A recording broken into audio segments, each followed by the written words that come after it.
March 31st, 1943. Somewhere over the jungles of Burma, 4,000 feet above the earth, Second Lieutenant Owen Baggett is hanging in the sky, suspended from a parachute, bleeding from a wound in his left arm. Below him, dense jungle and enemy territory. Around him, the roar of Japanese Ki-43 fighter planes still hunting survivors. His B-24 Liberator is gone, reduced to fire and debris after enemy rounds tore through its fuel tanks. 2 of his crewmates have already been cut down by the Japanese pilots, strafing the helpless Americans dangling from their chutes. Baggett plays dead, limp, eyes half closed. He prays they will pass him by. They don't. One fighter circles back. The pilot, curious, perhaps looking for a trophy, opens his cockpit canopy to get a closer look at the unconscious American swaying in the harness. And that is when Owen Baggett raises the one thing in his hand that the Japanese pilot didn't account for. A Colt M1911 45 caliber pistol. 4 shots. 1 dead, 0 pilot, 1 fighter plane spinning into the Burmese jungle below. What you just heard is a documented, verified event, confirmed by Air Force magazine, corroborated by 3 separate pieces of evidence, and never seriously disputed by historians. It is to this day believed to be the only time in recorded military history that a man shot down an aircraft using only a pistol, while hanging from a parachute. And the weapon that made it possible was not the newest gun on the battlefield. It was not the most technologically advanced. It was not the loudest or the fastest or the most celebrated in the press briefings. It was a design that had already been in service for 32 years. Pistol so fundamentally right in its engineering that it needed almost no improvement. A weapon born not in a factory, but in the mind of a single genius from Utah who taught himself to build guns as a boy. This is the story of the M1911 and why it outlasted every weapon that was supposed to replace it. If you love real military history, the kind backed by facts, primary sources, and the actual voices of the men who were there, this is the channel for you. Hit that subscribe button and the notification bell. Every week we bring you the stories that never made it into the textbooks. Now let's get into it. To understand why the M1911 became what it became, you have to go back even further, not to 1943 and not to 1911. You have to go back to the jungles of the Philippine Islands at the very turn of the 20th century. After the Spanish-American War of 1898, the United States inherited a problem that nobody had fully anticipated, a fierce and determined insurgency in the southern Philippine Islands, led by the Moro people. The Moro warriors were not ordinary fighters. They were deeply religious, battle-hardened, and when the moment demanded it, capable of entering a state of almost superhuman intensity. Some reportedly bound their bodies with cords to restrict blood flow and dulled sensation before entering combat. They carried edged weapons, blades and spears, and they were terrifyingly effective at close quarters. The U.S. Army's standard sidearm at the time was a .38 caliber revolver, and against the Moro, it was a disaster. Soldiers reported putting multiple rounds into a charging warrior only to watch him keep coming, close enough to swing, a blade close enough to kill. The Army was desperate. In a remarkable improvisation, commanders reached back into the armories and pulled out old Colt Model 1873 revolvers, chambered in .45 caliber, guns left over from the Indian Wars of the 1870s and 1880s. The larger, heavier round made a difference. One well-placed shot often ended the fight. The lesson was painful but clear. Stopping power matters. Caliber matters. And the Army needed a new sidearm, a modern semi-automatic pistol firing a .45 caliber round as quickly as possible. That need found its way to a gunsmith in Ogden, Utah, named John Moses Browning. John Browning was, by any measure, the most gifted firearms designer who has ever lived. Born in 1855 to a father who was himself a gunsmith, Browning built his first firearm at the age of 13 in his father's workshop. He received his first patent at 24. In the decades that followed, he designed the lever-action rifles that won the West, the semi-automatic shotguns that transformed hunting, and the Browning automatic rifle that would tear through enemy lines in 2 world wars. He worked with Winchester. He worked with Colt. He worked with Belgium's Fabrique Nationale. By the time the army came looking for a new pistol, Browning had already changed firearms history several times over. Now he turned his attention to a .45 caliber semi-automatic pistol. The result was a masterpiece of functional simplicity. Browning's design operated on a principle called short recoil. When a round was fired, the energy of the explosion pushed the slide backward, ejecting the spent case and chambering a fresh round, all in a fraction of a second. The pistol had a 7-round magazine, a single-action trigger, a manual thumb safety, and a grip safety that had to be depressed by the hand before the gun would fire. It was designed to be reliable in mud, sand, rain, and heat. It was designed to work when a soldier was exhausted, terrified, and operating under conditions no test range could replicate. To win the Army contract, Browning entered his design into competitive trials against several other manufacturers. The trials were rigorous. 6,000 rounds were fired from a single prototype pistol over 2 days. When the gun grew too hot to handle, it was simply dunked in a bucket of water and fired again. At the end of that grueling test, the Colt Browning pistol had recorded 0 malfunctions. The competing Savage design had 37. On March 29, 1911, the United States Army officially adopted Browning's pistol as its standard sidearm. It was designated the model of 1911. 2 years later, the Navy and Marine Corps followed. The IUI M1911 had arrived. The pistol got its first real test in the chaos of the Western Front. When American troops arrived in France in 1917, the M1911 rode on their hips into a world of mud-filled trenches, poison gas, and close-quarters brutality that no one had anticipated.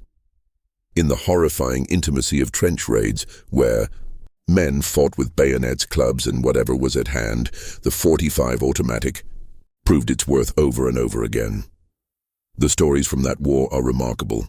On the night of September 27, 1918, First Lieutenant William B. Turner of the P. 27th Division rushed a German machine gun position alone. When the crew opened fire, he closed the distance and killed them with his M1911. Then he pressed forward to another position and killed again before his men caught up. Turner was awarded the Medal of Honor, and then there was Corporal Alvin York. On October 8, 1918, York went on a patrol through German lines near Châtel-Chehery in France. The patrol was ambushed. The sergeant in charge was killed. York took command. With extraordinary marksmanship and calm under fire, he began working through the enemy position. When his rifle ran dry, German soldiers charged him with bayonets, and York drew his M1911. He dropped them one after another, shooting from the rear of the charging line forward so the leading men didn't know what was happening behind them. That day, Alvin York killed 25 German soldiers and captured 132 more. He was promoted to sergeant and awarded the Medal of Honor. Historical examination of the cartridge cases found at the site decades later suggested that York may have used his pistol more than his rifle. By the end of World War I, the M1911 had earned a reputation that no press release could manufacture. The men who carried it trusted it. The army trusted it. When the guns went quiet and the veterans came home, there was no serious question about whether the pistol would be kept. A few modifications were made based on feedback from the field: a slightly shorter trigger, beveled grip safety, improved sights, arched mainspring housing.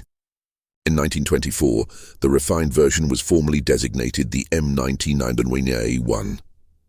John Browning himself collaborated on those changes. Critically, almost none of the improvements touched the internal mechanism. Browning's original design was so right that it needed no fundamental revision.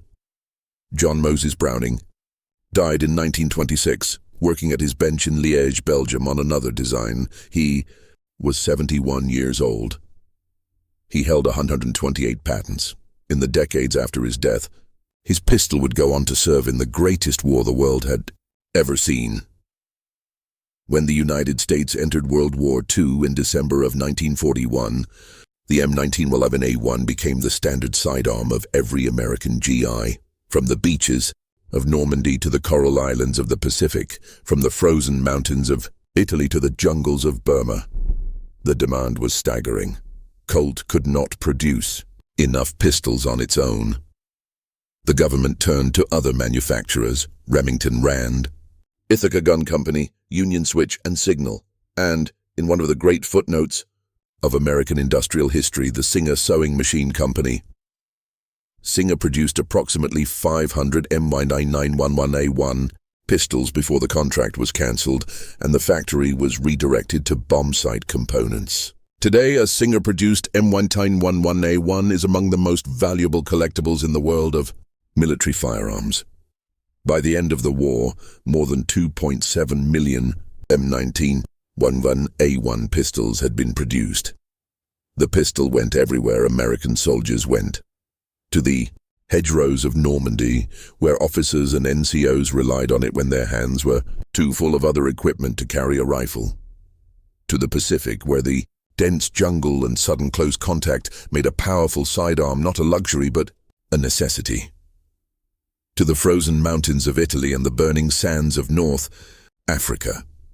In the Pacific, a Marine Corps document from October 1943, a combat report from the island of New Georgia, recorded its assessment of the M1911A1 with characteristic military economy, held up very well. For a weapon being evaluated in the middle of a jungle war against a ruthless enemy, that was high praise. The pistol inspired the kind of loyalty that transcends regulation. Soldiers who were not officially authorized to carry it found ways to acquire one anyway. Officers carried them in shoulder holsters. Tankers kept them in the cramped quarters of their vehicles as a weapon of last resort. Paratroopers jumped with them, pilots flew with them, and on March 31, 1943, a young lieutenant over Burma raised one toward an open cockpit and changed history. Owen Baggett's story was investigated and documented by Air Force magazine. The evidence supporting his account was threefold. First, no other American aircraft were in the area that could have downed the fighter. Second, the engagement occurred at an altitude of 4,000 to 5,000 feet, high enough that the pilot, if merely wounded, could have recovered from a stall. Third, and most compelling, Colonel Harry Melton, commander of the 301th Fighter Group who had been shot down on the same day, passed through the same prisoner of war camp months later and told Baggett what a Japanese colonel had said. The pilot Baggett had fired that had been thrown clear of his plane when it crashed. He was found dead, a single bullet in his head. Air Force magazine concluded there was no reasonable doubt that Baggett had done what he claimed. Baggett spent the rest of the war in a Japanese prisoner of war camp near Singapore, losing nearly half his body weight. He was liberated by OSS agents in September 1945. He stayed in the Air Force and retired as a colonel in 1973. He passed away in 2006 at the age of 85. To the end of his life, he credited his survival to the pistol on his hip and the cool nerve to use it when the moment came. But Owen Baggett was not alone, not by a long way. The American rifleman documented that across 75 years of service, from the trenches of France in 1918 to the early 1990s, at least 55 Medals of Honor were awarded to men whose actions involved the M1911 45 pistol. That is not a statistic, that is a monument. Think for a moment about what that number represents. 55 moments when everything else, the rifle, the radio, the support of fellow soldiers, was gone. 55 moments when a man stood alone against overwhelming odds and put his faith in the steel and machined precision of John Browning's masterpiece, 55 times when the pistol did not fail. During the Battle of the Bulge, in the bitter winter of 1944, Corporal Henry Warner of the 1st Infantry Division was manning an anti-tank gun when the Germans launched their massive counter-offensive. When his cannon jammed, Warner did not retreat. He drew his M1911 and fired at the commander of a German tank, standing exposed in his hatch. The panzer crew retreated. Warner knocked out another tank the next day with his cannon before being killed. He received a posthumous Medal of Honor. Colonel Walter Walsh, in peacetime an FBI agent, in wartime a Marine, shot a Japanese sniper through the small embrasure of a fortified bunker from more than 75 yards away with a pistol. And then there are the stories that never made it into any official citation, the ones passed down in letters and memoirs, and the quiet conversations of veterans. Stories of pistols buried in mud and sand, dried out, cycled and fired when they were needed. Stories of guns recovered from fallen soldiers and used again. Stories of the pistol as the last thing between a man and death and the last thing that worked. A Marine Corps officer who served decades after World War II put it plainly. He said the M1911 instilled a quality that no weapons manual could measure: confidence.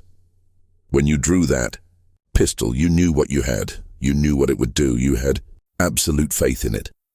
That confidence had been tested and earned over decades of war, and it was not easily surrendered. By the late 1970s, the winds of change were blowing through the United States military, and not everyone liked the direction. NATO had standardized on the 9mm cartridge. The logic was sound from a logistics standpoint. In a potential war against the Soviet Union in the forests of Europe, having all Allied nations firing the same ammunition meant that ammunition could be shared, sourced, and supplied across national boundaries. The .45 ACP round, uniquely American, uniquely powerful, was incompatible with that vision. There was also the matter of magazine capacity. The M1911A1 carried 7 rounds. A new generation of pistols offered 15 or more. Congress demanded standardization. The Joint Service Small Arms Program was created to find a replacement. After years of trials, testing, accusations of fraud, internal disputes, and extraordinary controversy, with veterans and active duty servicemen pushing back against the very idea of replacing the .45, the Army officially adopted the Beretta M9 on February 14, 1985. The reaction in military circles was visceral. Veterans who had trusted their lives to the M1911 for decades regarded the Italian-designed 9mm chambered Beretta with outright hostility. One Special Forces veteran described the M9 with blistering contempt years later, noting its heavy trigger pull on the first shot, its slide-mounted safety that could be accidentally engaged during the draw, and its open-top slide that admitted sand and debris. "I never wanted to carry it into a real fight," he said. The M9 had its defenders and its genuine strengths. It was reliable. Its 15-round magazine was a genuine advantage. Its lighter recoil made it more manageable for less experienced shooters. But for the generation of soldiers who had grown up with the .45, it would never be the same. And here is where the story takes its most extraordinary turn. The M1911 refused to die. Special operations units kept it. Delta Force, FBI hostage rescue team, and Marine SWAT teams all retained modified versions. The Marine Corps ordered 12,000 new M45A1 pistols, a modernized version of Browning's original design, well into the 21st century. Custom 1911 builders flourished, producing pistols that combined Browning's fundamental architecture with precision modern manufacturing. Competition shooters dominated the circuit with 1911 variants. Law enforcement agencies across the country adopted it for serious duty use. The Beretta M9 itself was eventually replaced by the Sig Sauer M17, adopted. In 2017, the M1911 was still in service, still being carried, still being trusted. 114 years after its adoption. With the design barely changed from the day John Browning dunked his prototype in a bucket of water to cool it down after 6,000 rounds without a malfunction, there is a question worth sitting with at the end of a story like this. Why in a century defined by relentless technological advance, by supersonic aircraft, satellite-guided missiles, body armor, night vision, and weapon systems of unimaginable complexity, did a pistol designed by hand in the early 1900s continue to find its way onto the hips of the most elite warriors in the world? Part of the answer is mechanical.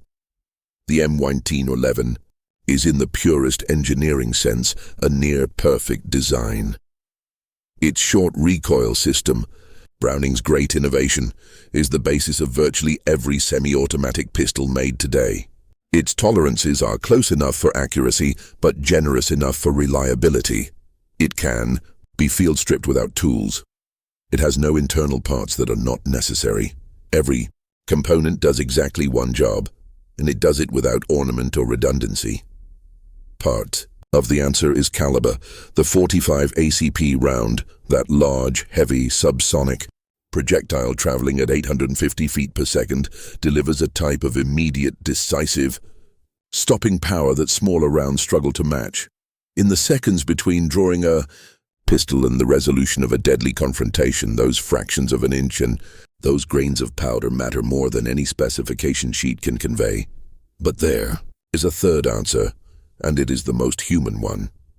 The M1911 was built to work when everything else had failed, not in the optimal conditions of a test range.